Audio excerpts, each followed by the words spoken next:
É a própria senadora que defende as propostas aqui no Jornal Mercosul. Boa tarde, senadora. Boa tarde, Lígia. É um prazer estar aqui. Senadora, a senhora já apresentou um pacote de projetos que não agradou muitos pares no Congresso. Por exemplo, a questão do fim do 14º e do 15º salário para a Câmara e para o Senado, e também aquele projeto que proíbe a posse de senadores durante o recesso do Congresso, né? Porque muitos ficam poucos dias, assumem com toda a estrutura para não poder fazer nada. Exatamente. Aliás, nós tivemos o caso de 5 senadores no Senado e alguns deputados na Câmara Federal. Não tem sessão do Congresso, não tem sessão do Senado, não tem da Câmara, não tem reunião de comissão.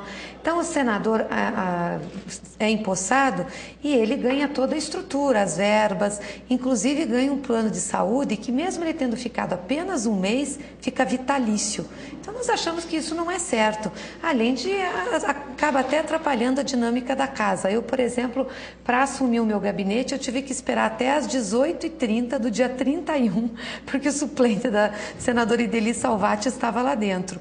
Então, se isso contribuísse para a democracia, para a representatividade popular, se realmente trouxesse resultado, tudo bem, mas não traz. Então, a mexida no regimento interno não deixam de assumir, só nós dizemos que o Senado não dará posse a senador suplente no recesso parlamentar. E o outro do 14º e 15º é consequência de um terceiro projeto que eu apresentei, que estabelece o teto dos servidores públicos. Aliás, dos agentes públicos, servidores e mandatários. O artigo 37 da Constituição diz que nós temos um teto, que é o definido pelo Supremo, hoje está em 26.700. Mas não tem uma regulamentação. Então, o que acontece? Um ex-governador que tem aposentadoria e que vira senador, ele vai com a sua aposentadoria especial e pega mais o salário do Senado. Isso vai para quase 50 mil reais. Aí o pessoal diz, mas nós não podemos fazer nada porque não tem lei regulamentando, dizendo o que compõe o teto. Então eu fiz um projeto de lei colocando as verbas remuneratórias, o que compõe teto. Entre elas, a aposentadoria especial de governador, participação em conselho de estatal. E aí tem as verbas indenizatórias, essas não compõem teto, que são aquelas ajudas de custo para transporte, mudança, que é o 14º e 15º, é pago a título de auxílio mudança. Nenhum senador, nenhum deputado faz mudança 2 vezes por ano, vai e volta com a sua mudança anualmente. É justo ganhar no início do mandato e no final do mandato. Então, nós propusemos extinguir isso anualmente para que essa verba indenizatória não vire uma remuneração para ajudar no salário. Pelos cálculos divulgados, só com o fim desse benefício era uma economia de 24 milhões de reais por ano para o Congresso Nacional. Agora eu te pergunto, senadora, qual é a chance desses projetos serem aprovados? Eu sou otimista por natureza e acredito que a gente tem condições de fazer isso. Por quê? Primeiro porque nós estamos num contexto em que a presidenta quer equilíbrio fiscal. Bom, se o executivo está fazendo isso, o legislativo tem que dar a sua parcela. Não é? Então, temos também que enxugar as nossas despesas. Segundo, o Senado da República passou por uma crise muito grande, né? Na credibilidade, no respeito. É um momento que nós temos de sensibilizar os senadores para votar um projeto que resgate esse respeito. Aí vai ser difícil o senador dizer que não vai votar pelo fim disso. Então, eu quero acompanhar a tramitação, né? Para e passo, para que os prazos sejam cumpridos e a gente consiga colocar em votação. Tá certo. Senadora, agora falando um pouco dos projetos que envolvem o mandato da presidenta Dilma Rousseff nesse primeiro momento, por exemplo, a votação do salário mínimo, que passou pela Câmara com uma grande discussão e chega ao Senado semana que vem. Vai ter dificuldade no Senado? Não acredito. A base do Senado é uma base que está mais tranquila, mais integrada, e até porque esse projeto para nós ele é muito claro. O que nós queremos com ele? Não é a questão de baixar o salário. Primeiro é aprovar uma regra que vem vigorando desde 2005 que garante reposição ao trabalhador. Nós nunca tivemos isso no país. Hoje o trabalhador sabe que ele ganha a inflação mais a variação do crescimento econômico. Foi assim todos esses anos. Isso fez, Lígia, com que o salário mínimo fosse reajustado realmente em quase 60% no período do governo do presidente Lula. E ele serve para anos bons e anos ruins. Ano passado, o salário mínimo teve quase 10% de aumento em razão de que nós tivemos uma economia boa em 2008. Mesmo sendo um ano de crise, o aumento foi bancado. Agora ele está refletindo a crise que nós tivemos em 2009, porque essa é a regra. Então a regra tem que valer para ano bom e ano ruim. O que nós não podemos deixar é que o salário perca o seu poder de compra, e isso não está acontecendo. Nos bastidores, o que se comenta é que alguns partidos ligados às centrais sindicais estariam pressionando também o governo federal a ter mais cargos e também, então, negociando isso para aprovação de projetos. A gente sabe que é difícil manter um governo coeso, senador, então isso passa também por uma negociação política. Não necessariamente pela questão de cargos, né? É claro que passa por uma negociação política. Tem deputados lá que têm uma visão diferente, mas por formarem a base do governo, tem a compreensão que tem que dar sustentação. Nós não podemos esquecer que a formatação da base do governo é diferente da base do governo do presidente Lula. Essa base foi eleita com a presidente Dilma. Com o Lula, não. A base foi montada no Congresso. Então, o PMDB tem o vice-presidente da República, vários partidos integravam a coligação, tem responsabilidade direta e objetiva no sucesso do país.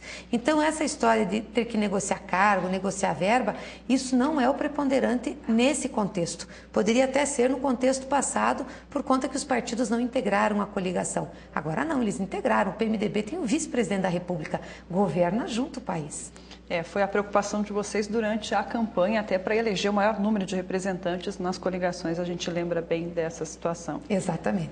Senadora, e também falando então do PAC da Mobilidade, foi lançado o projeto esta semana. Curitiba é uma das cidades contempladas. A gente sabe também que o prefeito da capital, Luciano Dutti, esteve lá em Brasília conversando com ministros, com a senhora e com os outros senadores. O que é que vem para Curitiba desse projeto? São 18 bilhões. Os projetos vão ser apresentados agora até abril. Acho que Curitiba tem bons projetos para apresentar, nós temos que disputar esses recursos, né? Projetos na área de mobilidade, da área da Copa, e eu vou acompanhar. Falei isso ao prefeito. As pessoas até não entenderam isso, mas você é do PT, o prefeito não é do seu partido? Eu digo, mas eu sou senadora do Paraná. Eu não estou fazendo política, aliança partidária ou disputa eleitoral. Eu quero que Curitiba receba os recursos, assim como Porto Alegre, como São Paulo vai receber. Nós avançamos muito na concessão da rodoferroviária, vamos conseguir um prazo maior, que era o que Curitiba estava querendo, vai ser feita a urbanização, o recurso já está disponível na Caixa Econômica Federal, são 35 milhões, e agora nós estamos pleiteando os recursos para fazer a área da mobilidade, que é o metrô. São cerca de 2 bilhões e 400 que nós precisamos.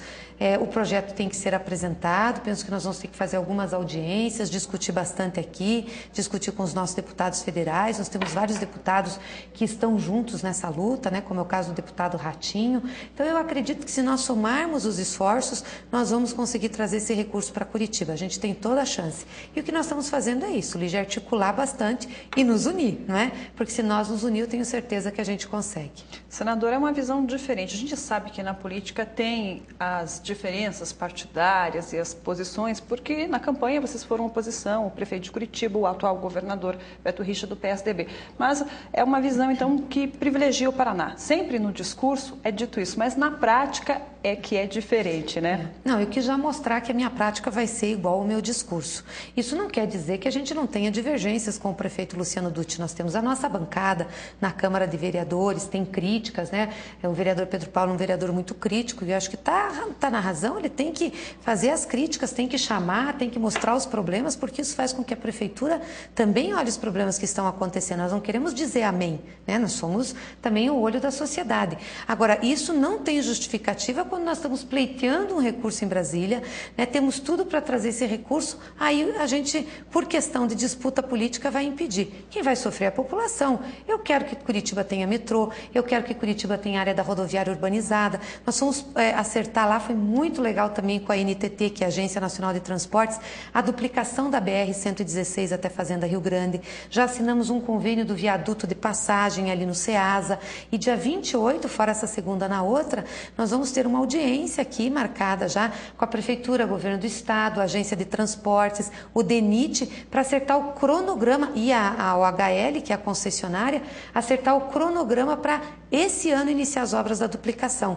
Então, isso é benefício da população. Agora, se tiver alguma coisa errada em relação à obra, se alguma coisa não estiver sendo tocada conforme tem que ser tocada, eu vou ser a primeira a fazer uma crítica ao prefeito, isso é da democracia, mas eu jamais vou impedir que o Paraná, muito pelo pelo contrário, que o Paraná ou Curitiba sejam prejudicadas. Eu vou estar junto trabalhando. Com o governador Beto Richa, tende a ser a mesma posição? A mesma coisa. Aliás, já tive 2 vezes com o governador, uma acompanhando o nosso ministro da Justiça. Já temos para março a visita do ministro na fronteira. Primeiro escritório de gestão integrada de fronteira, de segurança de fronteira, vai ser no Paraná. Já temos uma conversa bastante adiantada e eu tenho acompanhado isso. E nós queremos investir muito aqui. O Vante vai começar a operacionalizar, que é o veículo aéreo não tripulável. O Exército vai entrar junto com a Marinha. Também já temos reunião com eles. Quer dizer, nós queremos que tenha solução para o Estado. É esse o objetivo. Aliás, eu fui eleita para isso. Tá certo. Senadora, muito obrigada pela participação hoje. O nosso tempo é curto, né? Poderíamos falar mais aqui sobre os projetos, mas em outra oportunidade a gente recebe a senhora novamente. Obrigada. Obrigada a você. Boa tarde.